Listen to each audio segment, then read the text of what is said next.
Hello, word nerds. Welcome to the dictionary. How's everybody doing today? My name is Spencer. This is episode F224, 224, F224.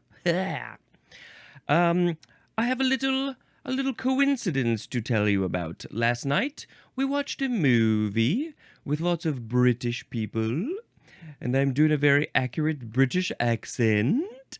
We were watching a movie, and there was a character by the name of Frith.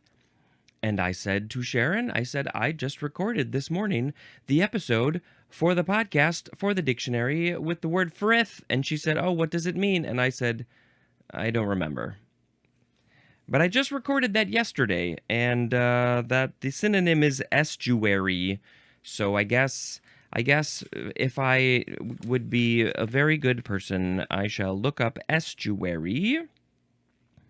It kind of makes me think of a bird, but I don't think that's right. How would you spell it? E-S-T-U. Here we go, estuary. Let's see, a water passage where the tide meets a river current. Yep, that's what it is. That's a frith. A frith. And why it's also a name, I'm not sure. But hey, we got to talk about the words in this episode, not the ones in the previous episode. We have the first word. Here we go. It is fritillaria. Fritillaria or fritillaria. F-R-I-T-I-L-L-A-R-I-A. Fritillaria. This is a noun from 1664. It is any of a widespread genus of bulbous herbs of the lily family with variably colored and often mottled or checkered flowers. How can flowers be checkered? Like a checkerboard, a chessboard? Can you play chess with flowers? Fritillaria. And, Duolingo just started offering chess. And so I said, yes, sure, I'll learn some chess. I know the basics, but it's, helping. Oh, wow, this is fascinating. It actually looks checkered. So this is, mostly a purple plant, flower. The head of the flower is actually bent down. They're pointing down. Why do they point down? But yeah, I mean, the purple looks almost accurately checkered with a dark purple and a light purple. That's fascinating. I did not think that flowers could be checkered. The genus name is the same word, fritillaria. So the etymology says this is from the Latin fritillus, which means dice cup, which is from the markings of the petals. Why dice, though? Dice? I mean, it kind of looks like an upside-down cup, I'll give it that, but why dice? Dice? Dice. Dice? We gotta move on, because I'm not gonna figure out anything by just saying the word dice over and over again. Okay, my sound effect today shall be, the next word is fritillary. Fritillary, it is a noun from 1633. Number 1, the synonym is our previous word, which was fritillaria. And number 2, any of numerous nymphalid butterflies that usually are orange and black. Oh, orange with black spots on the upper side of both wings, and silver spotted on the underside of the hind wing. And of course, now, why did I put my web browser away? Now I have to look up fritillary. Here we go, fritillary butterfly. It fills it out for me. Oh, very beautiful. Very beautiful. Almost looks like a monarch. It's mostly orange with some black spotting. And they said that on the underside is silver, right? Silver spotted on the underside of the hind wing. Well, none of these pictures are showing me the underside of the hind wing, and it's making me very angry. But yeah, it's a lot of orange and some darker stuff too. That's the fritillaria. Now, the some of the genera name of these butterflies would be Argonis, and there's also Spayaria, and also other related genera. Those are, so maybe I should post a picture of the fritillaria, and also of the fritillary. You'll see some pictures later on the social media of these dice cup flowers and also of these butterflies. And now I shall go to our next word. It is frittata. Frittata? Frittata. Frittata. This is a noun from 1877. This is an unfolded omelet, often containing chopped vegetables or meats. Usually when you make an omelet, you're cooking up the eggs, you're throwing in your fillings, your veggies, your meats, your cheeses. Is there anything else you put in there? I don't know, maybe some seasonings, and then you fold it. An omelet must be folded for some reason, but this omelet is unfolded. You folded it, and then you're like, no, wait a minute, I want a frittata. And then you have to unfold it immediately. Where does this word come from? It is an Italian word from fritto, which means fried. There's more at the word frit, which was in the previous episode. Let's see. Oh, that's the stuff about making the glass. You make the glass with the frit. Maybe you fry it to melt it. I didn't realize that this was Italian. I guess I would have thought Spanish or Mexican or something like that. I don't know. I guess maybe I've never even had a frittata, and now I would like a frittata, a vegan frittata, please. Next we have fritted. Adjective from 1879. This is bean porous glass made of sintered powdered glass or fiberglass. So yes, this is back to the frit from the previous episode where we were learning about how you make glass with the frit. And this glass is fritted because it is porous and it is made out of sintered powdered glass or fiberglass. And I don't understand most of those things. Powdered, I get that. All right, now, next word is fritter, first form, noun from the 14th century. This is a small mass of fried or sautéed batter, often containing fruit or meat. Those would be very different. A meat fritter and a fruit fritter are very different types of fritters. I think one is savory and one is sweet. But I guess there's other things that do the same. You know, there's like bows. I think you can have sweet and savory bows. And there's also, what are some other things? There's, I can't think of what it is. There's something that's like, sometimes I want to sweet this, but sometimes I want to savory that. They're out there. But this fritter, a small mass of fried or sautéed batter, it's dough. That's what it is. I think of maybe a donut, maybe, or a what's that thing in Nolans? The doughy, the French word, the things in with the powder stuff. I don't know what they're filled with, but those are kind of like fritters. But these are small. Maybe these are much smaller. This word is from, let's see, Latin frictus, which is from the verb frigere, which means to roast.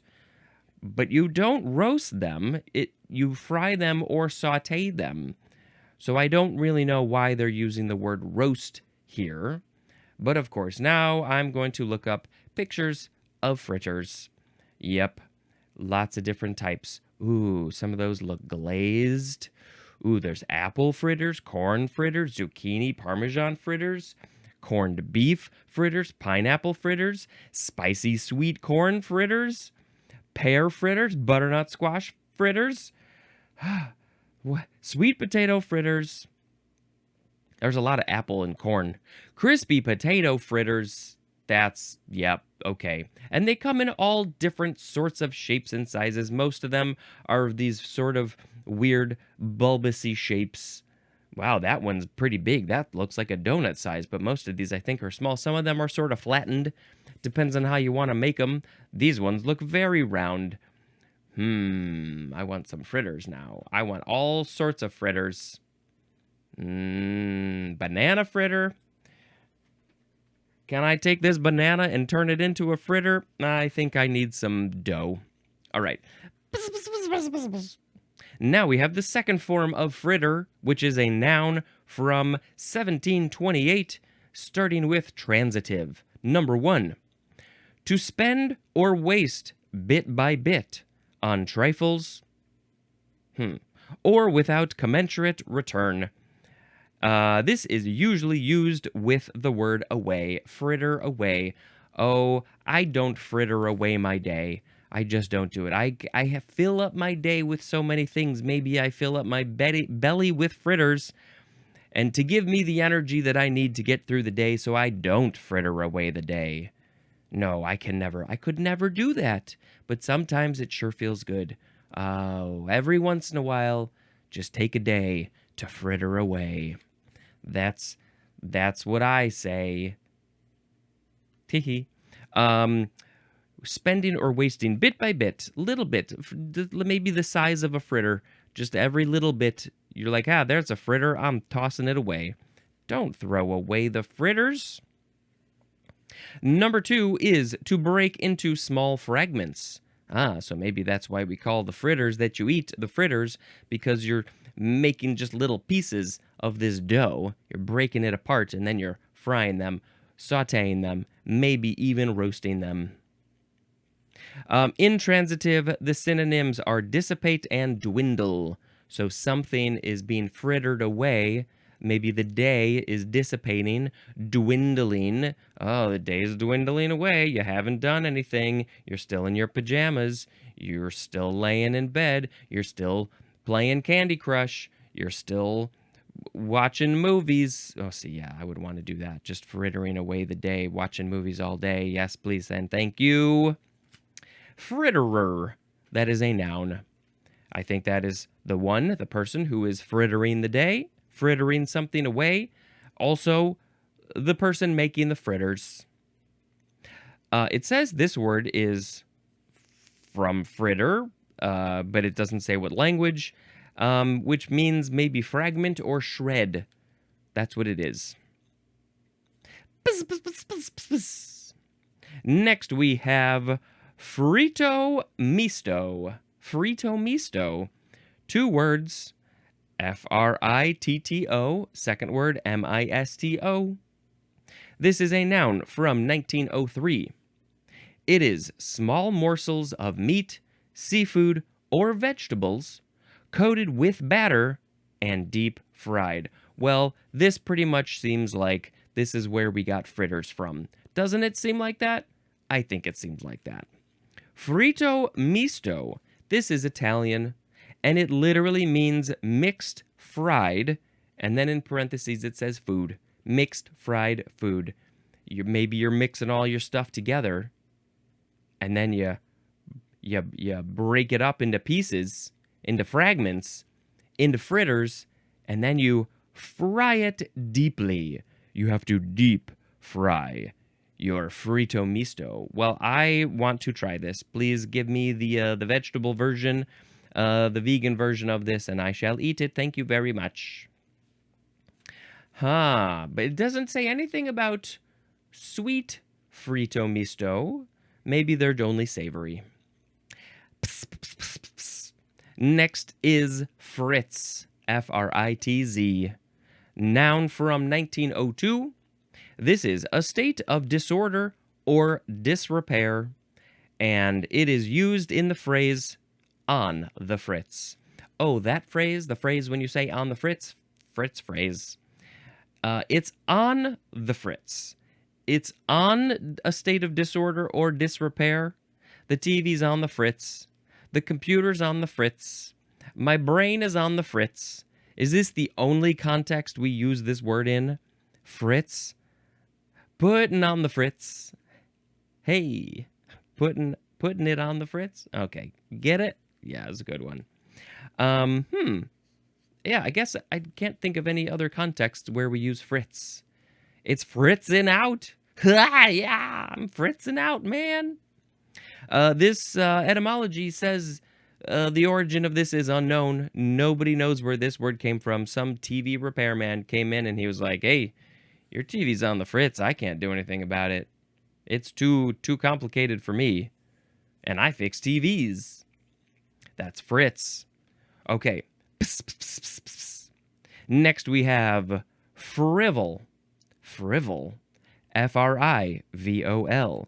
Verb from 1866. This is just an intransitive verb. It means to act to act frivolously. The synonym is trifle. And frivoler, that is a noun. I am the frivoler. I'm acting frivolously. What am I, giving out lots of money? Well, we don't know what frivolously means, do we? No, we don't. I think I spat. What did I spit on? So that's frivol. You are frivoling when you are acting frivolously. There is no etymology because it's coming up here, but we got to go to the next word. Pss, pss, pss, pss, pss, pss. My sound effect really makes no sense, but that's okay. We now have the word frivolity. This is a noun from 1764. Number 1, the quality or state of being frivolous. Frivolous. We're coming up to it. Number 2, a frivolous act or thing. When you did that frivolous act or thing, you were acting frivolly. You were frivoling. And now, we have the word frivolous. Frivolous. Adjective from the 15th century. Number 1A, of little weight or importance. This thing has no weight, no importance. We don't care about it at all. It's a frivolous thing. Blech, just get rid of it. Maybe it's even on the fritz. 1B is having no sound basis. What's no sound basis? The fact or the law has no sound basis. There's no basis for that fact or law. It's false. It's wrong. It's a lie. The example is a frivolous lawsuit. You are not going to win your frivolous lawsuit because maybe the law has no sound basis. There's no reason for you to even have brought up this lawsuit. It's frivolous. 2A, lacking in seriousness. That's me. Often I'm lacking in serious. I'm a very frivolous person because I don't like to be so serious all the time. Sometimes I get a little serious. But most of the time, I think it's good to be more frivolous in this way. 2B, marked by unbecoming levity. So that's when you still are lacking in seriousness.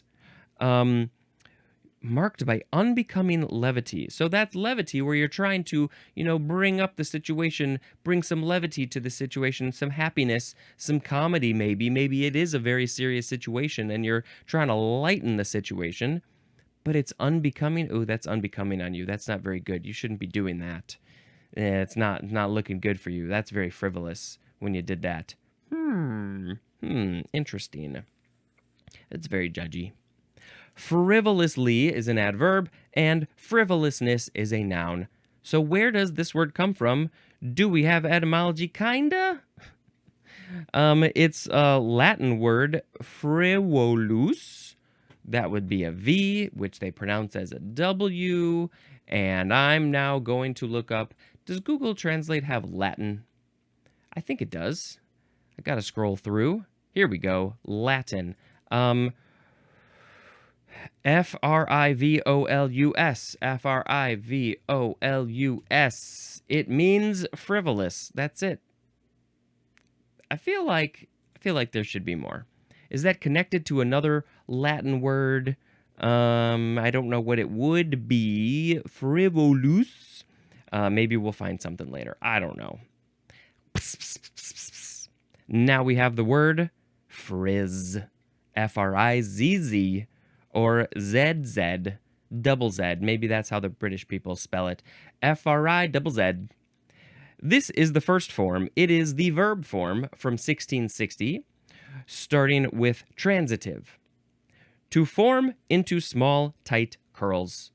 So maybe when you take your hair and you twist it around your finger, you go, I am frizzing my hair. It's a little too short. I can't really do it so well. You're frizzing your hair, forming it into tight curls. Intransitive is talking about hair. Now, here's the thing. Let's backtrack to transitive. It didn't say anything about hair. Maybe then that frizzing, maybe it's talking about hair, or maybe it's talking about ribbon. Maybe you're curling the ribbon. You're frizzing the ribbon. But intransitive is talking about hair for sure. And it is to form a mass of tight curls. My hair is frizzing. It's a mass of tight curls. I have not heard frizz used this way, I don't think. This is from French, frisser, and maybe that word means about to tight curls. Sure, why not? All right, now we go on to the second form of frizz is a noun from 1668. Number 1, a tight curl. Number 2, hair that is tightly curled. Oh, look at that. Look at that mop of frizz you got. When I grow out my hair a bit longer than this, maybe another month or two, it's just a big frizz. I just got a big old frizz, just one big curl. No, it's just a mass of tight curls. They're not very tight, but they're tight enough. They're like, yeah, that's a curl. That's curly. That's curly Sue right there. The third form of frizz is a verb. This is because it's another verb. It's a totally different context. Maybe it's not about hair or ribbons. This one is from 1835, starting with transitive. To fry or sear with a sizzling noise. Maybe at the sizzler, you hear lots of sizzling, frizzing. So cooking something to make that sizzling noise is frizzing. Oh, I gotta frizz my meat on the pan, that hot pan. Frizz your stuff. I like it. I like when my foods are frizzin'. Intransitive, the synonym is sizzle. So I think we can see a connection between frizz and sizzle. Which came first? This one's 1835. Sizzle, I don't know. I'm not going to go look. I want to go look, but I shall not go look. But it seems like with the is in there, they're very related. Okay, well, that was a way to use this word that I was not familiar with. Making something sizzle in the hot pan, maybe when you are frying your fritters or your frito misto, you are frizzing them because they are sizzling in the fry. This is an alternative of the word fry. Frizz is an alternative of fry. And now we go on to frizzies. Frizzies. Noun from 1979. It is frizzy hair. This is often used with the word the, as in a bad case of the frizzies. Oh, I got the frizzies. It's a really bad day. Frittling my frizzies. That's not words. I got the frizzies when I wake up in the morning. I hop in the shower to get rid of my frizzies. I got a case of the frizzies. You can't really see them here, but every time I look in the mirror, I'm like, oh, there's a frizzy, there's a frizzies, this is a frizzy right here. I got frizzies. But we haven't even talked about frizzies. What is it?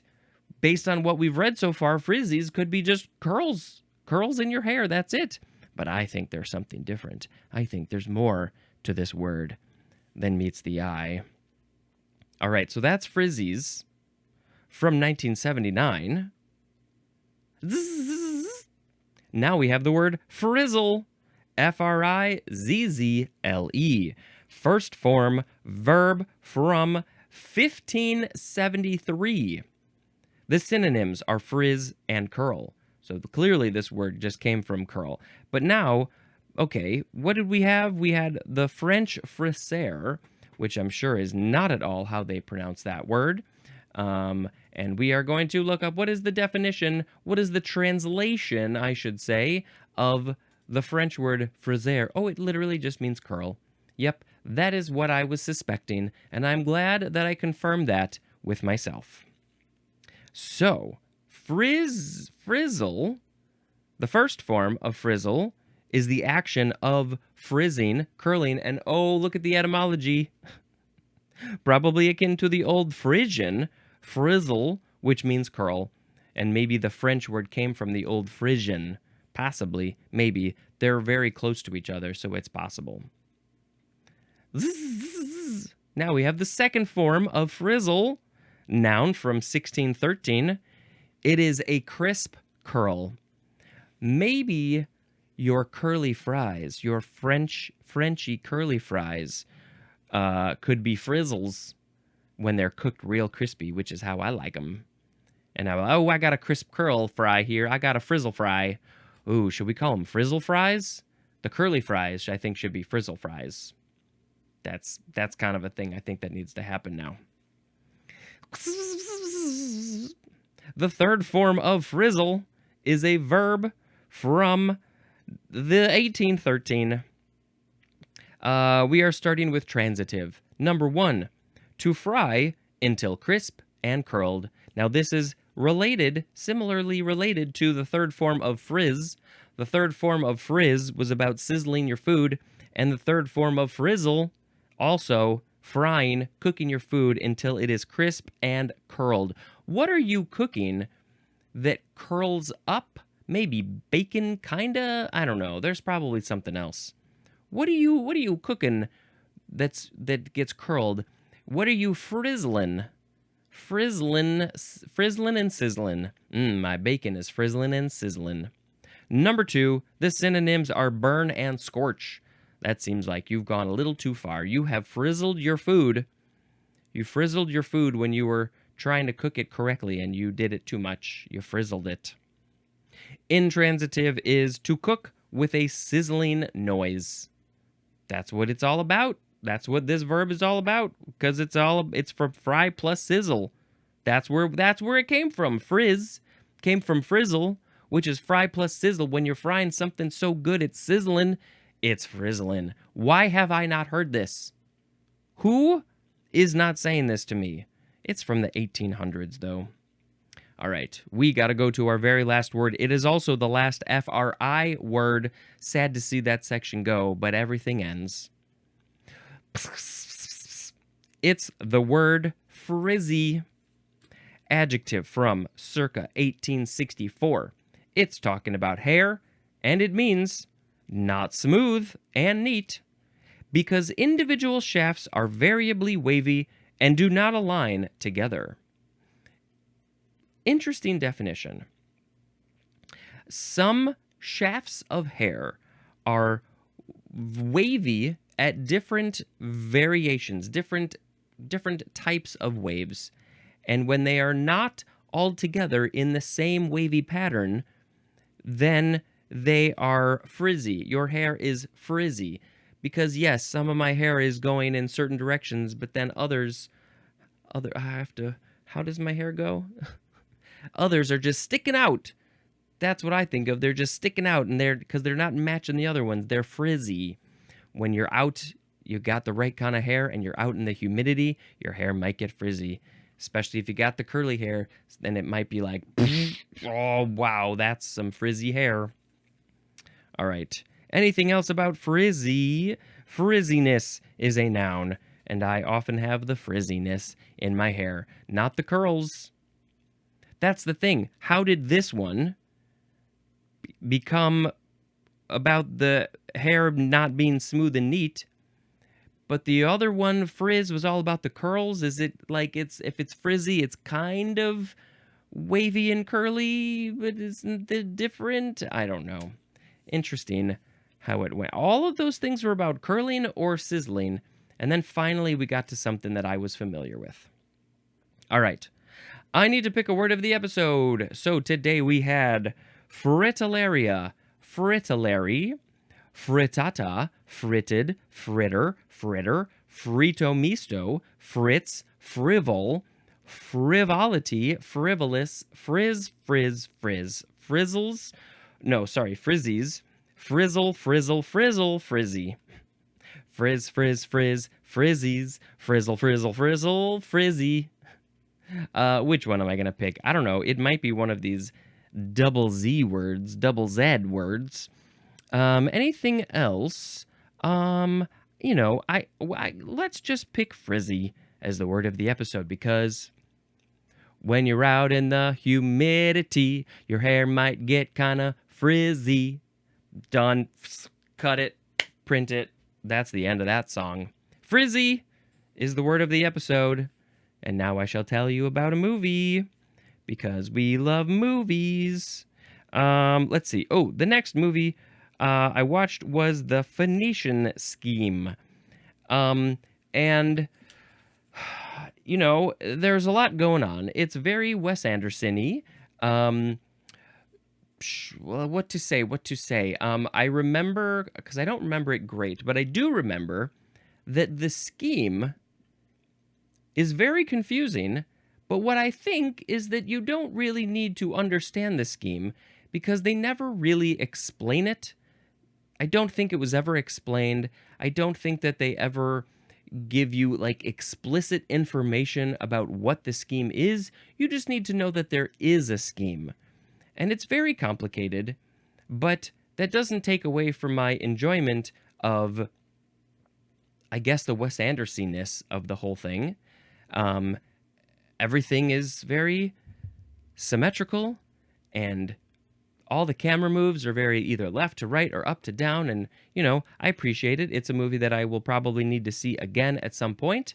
If I have to rank them, judge them, because you are asking me to, I would probably put Asteroid City above this one.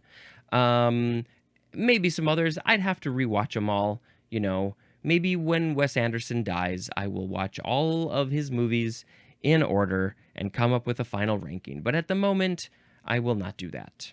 The Phoenician Scheme, very interesting movie. Great cast, as usual.